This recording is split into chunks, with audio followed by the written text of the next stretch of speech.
Another good time. I'm glad to see you all once more, or at least to feel you all. Ready for another conversation? That's all this is a conversation.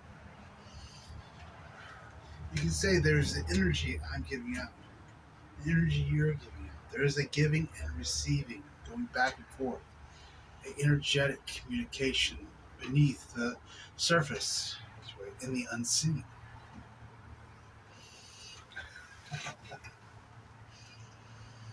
But it's there. You may not be aware of it, but it is there.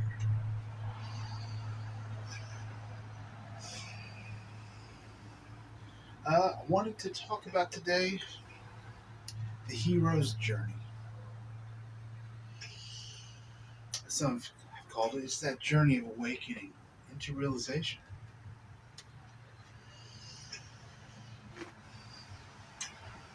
That overcoming all the obstacles, well, what appears to be obstacles, and coming into victory.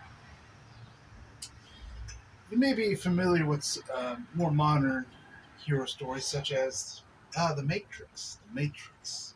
The original one. The other three, they're movies, but if you enjoy them, good. If not, that's fine too. I'm not recommending them.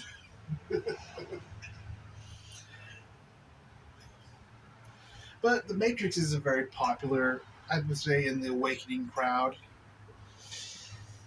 because it has that philosophy. It shows how reality isn't what you think it is. I also like the fact that in the movie, I guess Neo, the new human, is called the chosen one, but he never accepts it. Everybody else tells, "Oh, you're the chosen one. Oh, you're the one. You're the one." Neo had the wisdom, the knowingness to know no one can tell you that you're a chosen one. That's bullshit. Because there are no chosen ones.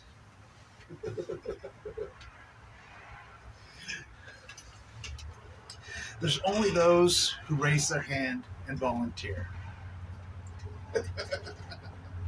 Because the I am doesn't force. It doesn't make you do anything. It's not going to pluck you up and say, "Oh, you're the chosen one now." No, it's looking out at all its lifetimes on this planet that are happening simultaneous. And it's saying, "I want to come in. I want to embody on this planet." And it waits for the human to say, "I'll do it. I'll raise my hand. I'll be the one. I choose to take that on." Chosen. Yet the only choosing is the choice you make yourself.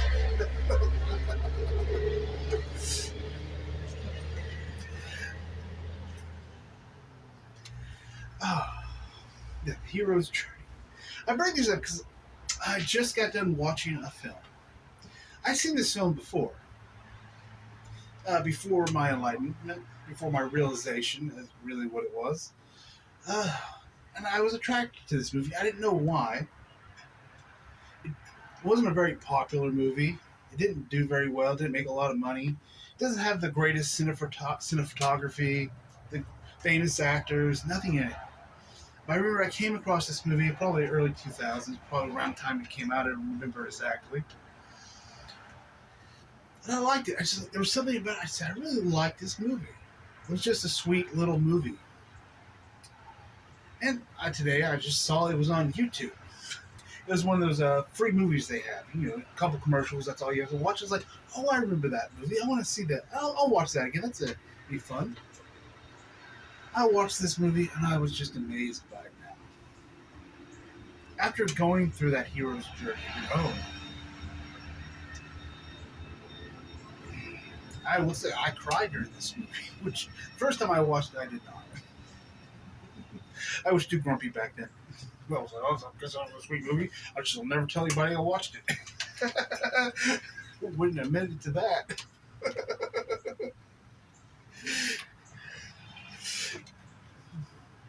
The movie is called I Am David. Maybe you've seen it, maybe you haven't. I'm recommending the film to anybody who would like to see it. It's free on YouTube, at least as of now, is the time of recording this video. If not, maybe it'd probably be very cheap to rent on from one of those movie rental stores. But I highly recommend it. It is a beautiful film because it goes places, say something that most heroes' journeys stories don't go. Yes, The Matrix is it has philosophy, it has imagery, it has beautiful things in it that really bring to your awareness certain aspects of reality. But I Am David, oh, it really gets into the guts of the hero's journey. It gets into the trauma, into the anxiety. I don't want to give away the story in case you want to watch it. It's a movie. It's about a boy in a prison camp, and he escapes the prison camp. And I won't tell you how, but it's the story of escaping the prison. The prison guards also represent, in my opinion, the mind. There's the controller. They're the keepers of reality.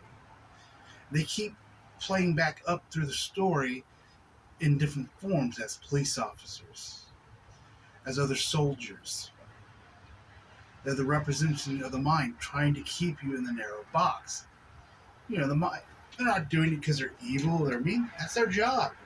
Their job is to be guards. That's what you told them to be. You know? Here in America, police officers have the slogan, to serve and to protect. That's what you told the mind to do. It's in service to you. You told it to protect you, too. Now, you've gotten to a point where you've kind of made it a police state. You put a guard at every corner of the street with semi-automatic machine guns and whatever. You may have gone a little overboard with it, with this serve and protect idea. But they're only doing it because you told them to.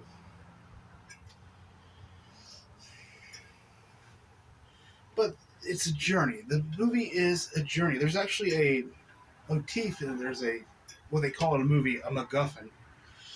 It's a book, and the title of the book is Journey to Love. Love, to me, is compassion. That's true love. Compassion. Journey to compassion. To the I am. That I exist. You could say a lot of the feminine characters, the women in the story, they play parts, you can see they're playing out the symbolism of the soul, of the I am. While the masculine is playing out that energy of the protector, of the keeping you safe. And sometimes imprisoning yourself. Because sometimes if you keep yourself too safe, it becomes a prison. You know, you build walls up around you. There's a beautiful part of the movie where David comes in and he finally breaks. He says, I am David. And the person responds to them, I know. Because when you have your realization, you realize, I exist. You'll just hear the soul, the I am, say back to you, I already know. You can say that's the knowingness, that's the nos that comes to you. I already know. I've always known. Thanks for joining me. Oh.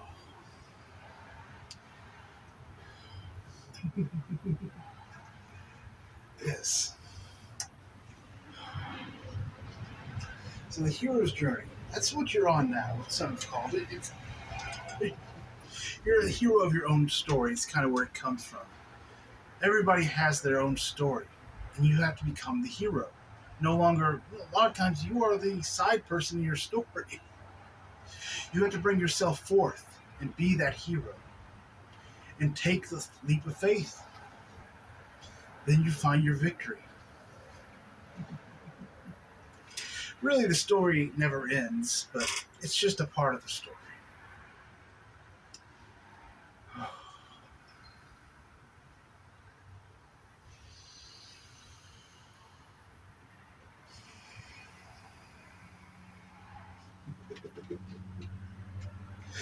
Excuse me. Oh, it is truly good to be with you all. Because having this conversation,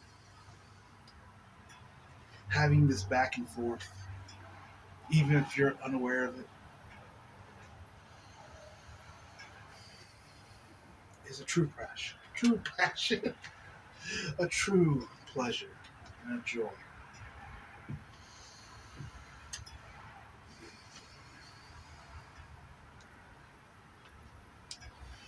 I said before, everything has already happened. So there's really, you can say the end of the journey is already known. But now you get to make a choice. You get to choose how you want to experience that story. That's free will right there. Because you can't say we have free will to our destination. We don't. It's already been predetermined. We've already been there. Now we've just gone back into ourselves and decided how did we want to get there. We have every potential possible. What do we want to experience on the way to that destination? It can be anything you want.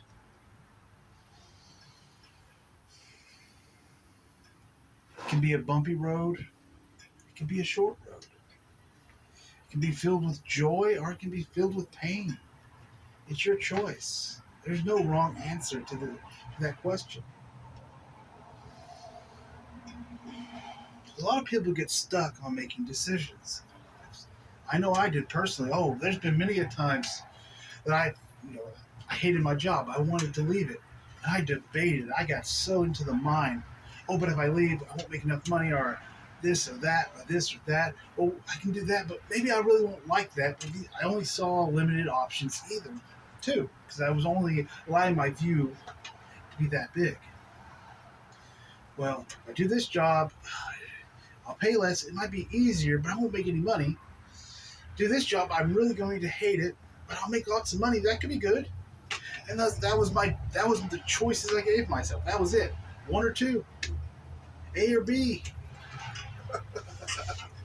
You can say coming out of that focus is coming to the awareness of more potentials, more choices.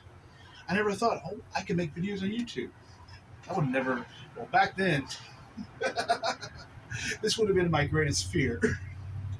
Like I said, I told myself I was an introvert. Well, I just didn't like hanging around people because I picked up their energies. You can say when you're nervous, someone else picks it up, they feel it. It kind of gets into a cycle where it's going back and forth.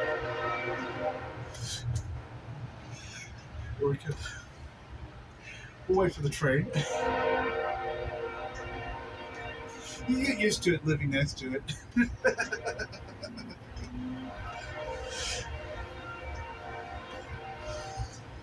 But there's energy that everyone is giving off. If you're coming to conversation nervous or unsure of yourself, another person is going to pick that up and they're going to feel that uneasiness, and it's kind of going to go back to you, and it kind of starts a cycle back and forth, and you wonder why you don't like being in those situations. Because you're just so feeling it. You're so you're picking up the judgments of others. A lot of times they're making that judgment off the energy you walked in that room with. Sometimes, yeah, a lot of it goes mental too.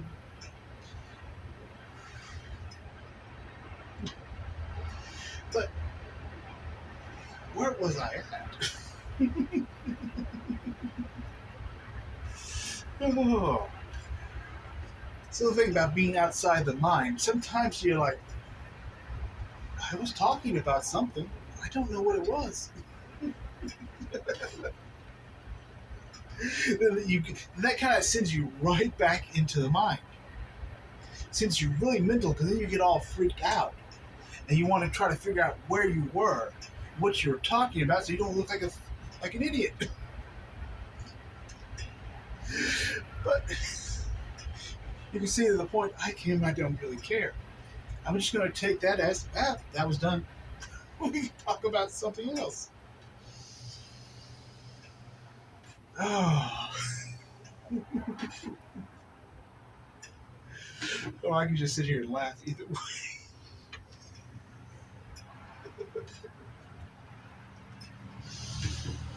Oh, I know I'm really annoying somebody right now. That's okay.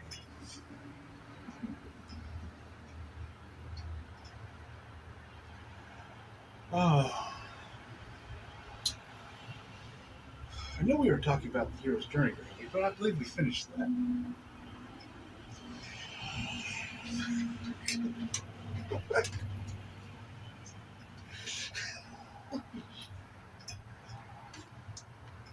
I tried to go mental and I can't. Oh.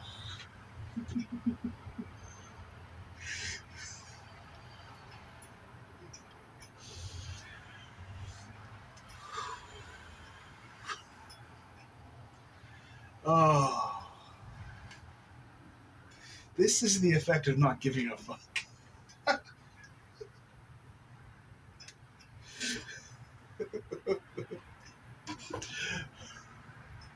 Okay, I need to make some focus into this. I'm making a video.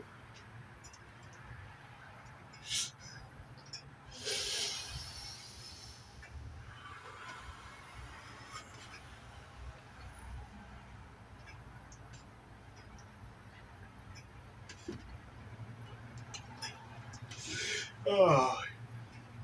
If I edited my videos, I would remove this, but I don't. So you're just going to have to bear with it. Fast forward.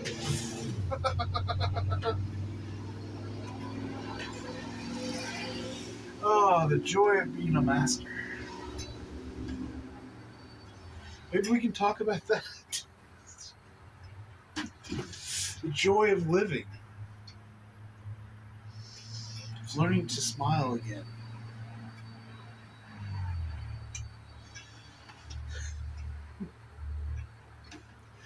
Of learning to open yourself up. Allowing. Not caring what others think about you because you no longer take it on as yours. It's theirs. Coming to the realization, I'm only responsible for the way that I feel. I am not responsible for the way anybody else feels. That's their responsibility.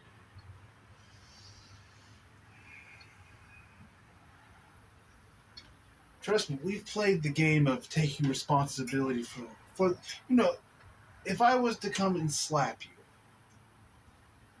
you were to get upset at me. It's not my responsibility. Now, you could say from a soul level, I would be upset with myself for slapping you. We've played that out, lifetime over lifetime. Trust me. You get to the other side, you have that, what they call the life review. You have this remembrance of everything you did. And that slap comes back, and you feel absolutely horrid of it. You also can see it from the other person's perspective. But that's not really true. You're seeing it from your perspective. Because, like I said before, you are playing every character in the story. Everybody is you. That's why, it kind of lends new meaning to treat others as you would treat yourself.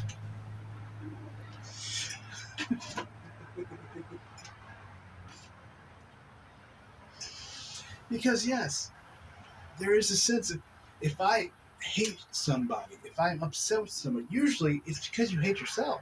Because you're only seeing a potential of yourself. That's it. That's all you're seeing. Adolf Hitler, potential of you. That's it. Worst person in those concentration camps who did the worst things possible, a potential of you. Gandhi, a potential of you. Jesus, a potential of you. Buddha, a potential of you. It goes both ways.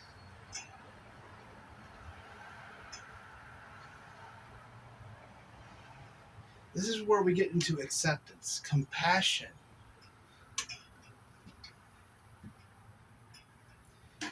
Compassion is true love to me. Compassion has no control, no manipulation. It is pure acceptance of what is.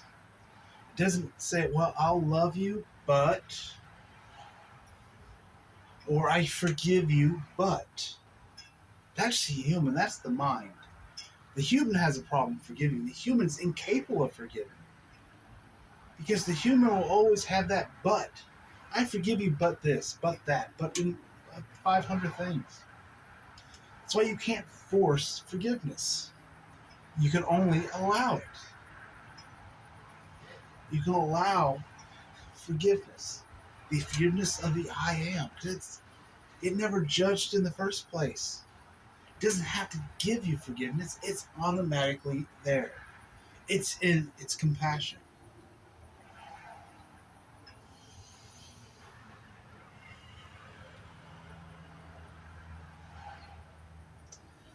That's the beauty of you, of the I exist, of the miraculousness of you. There's no need to forgive because nothing was ever done that was wrong. In the perspective of the I exist, that's how it is. It doesn't see good and bad. It doesn't differentiate. It doesn't control and it doesn't manipulate either. It doesn't have a mind. It's pure, beautiful, electrifying, static. Oh, it's movement. It is. I can't tell you what it is. It is that beautiful. It is beyond words. It's beyond the comprehension of the mind. I know what it is here, but I still don't know what it is here. Because I have to leave it, at the door in that way. I got to leave it on my heart. I can't bring it up in here because it just gets confusing. But I can feel it. I know it. It is outside the mind's capability.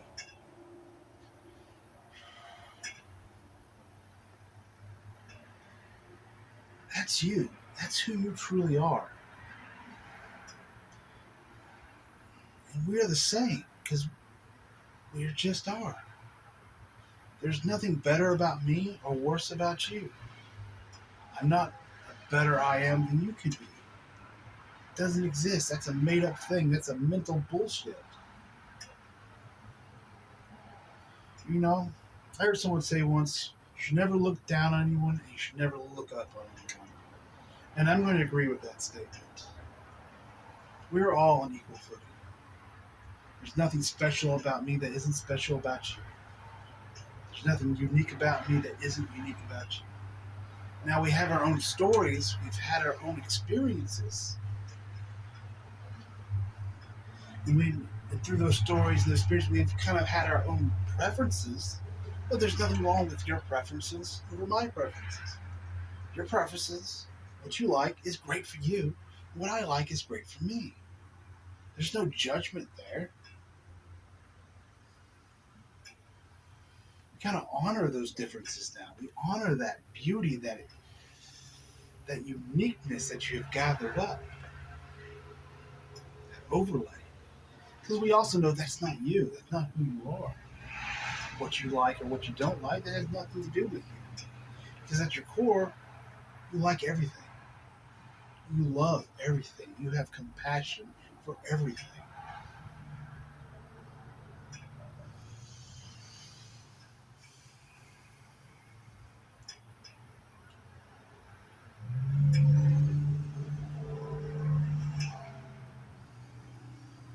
Oh, you say I love speaking, having conversations about the I am, because when I do, it is just present. It is here. I can feel it all around me. I'm in the moment with it. Sometimes it takes you aback. Sometimes it makes you lose focus. Sometimes it's so breathtaking. You just want to be quiet. Stop all the chatter. So I'm gonna say, let's do that. Let's take a few minutes before we end this video and just do some breathing together. I'm gonna shine my light without any expectations. I ask you just to be there, feel it, receive it. Because in your reality, it is your light. It is a potential of you. That's it.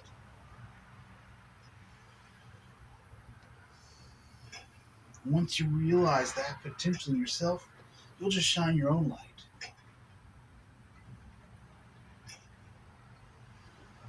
So let's just take a few minutes. A few minutes. It's deep breathe up through the nose, out through the mouth. You can hold it for just a moment. When you exhale, feel the energy going down into your gut, like you're digesting it.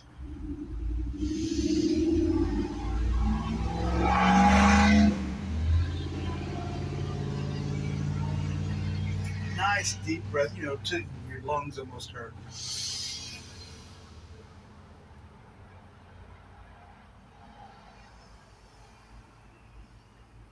And when you're ready, just join in.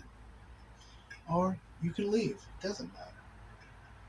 It's just a conversation.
It was very enjoyable to share those moments with you. I thank you once again. And just in case you forgot, if you wanted to check out that movie, it was called I Am David. Like I said before, at the moment of the recording of this, it is available on YouTube.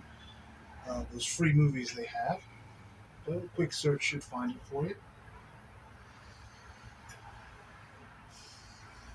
And until next time, thank you.